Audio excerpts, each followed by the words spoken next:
You know her face. You've seen her in blockbusters, romantic comedies, and award-winning dramas. She's the tough FBI agent, the desperate mother, the girl next door with a sharp edge. But behind the fame, behind the camera, is a story that's far more personal, a story of fear, failure, heartbreak, and a woman who kept going when most people would have quit. This is not a story about Hollywood glamour. This is a story about quiet beginnings, bold choices, and a career built from scratch. A story about Sandra Bullock and how she rose from small-town uncertainty to global stardom. This is her journey from small to fame and everything in between.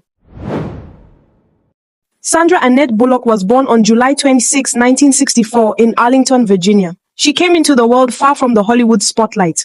Her mother, Helga Meyer, was a German opera singer. Her father, John Bullock, was an American voice coach and military contractor. Their worlds were different, but their home was filled with music, languages, and discipline. Father has an incredible sense of humor. So as a child, everything was about great storytelling and great jokes. Everything was funny in our household. I mean, anytime at the dinner table you could, fling something across the table or embarrass somebody or bring up a topic that's unacceptable for the dinner table. It was done. So, I mean, that's the atmosphere I grew up. I know it's a surprise to you. You'd think I had a lot of etiquette in my upbringing. Sandra spent much of her childhood not in the United States, but in Germany. Her mother toured across Europe, performing classical opera. Sandra often sat backstage, listening, watching, learning. She even sang in some of the children's choirs during performances, wearing tiny costumes and standing in front of large, silent crowds. She later said, "My mom didn't believe in babysitters, so if she was going to be on stage, I was going to be with her. I didn't have a choice."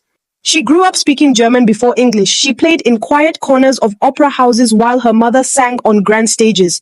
But life wasn't just music and travel. Sandra also felt the distance of not fully belonging. She moved between Germany and the US in her early years, and it left her feeling like an outsider.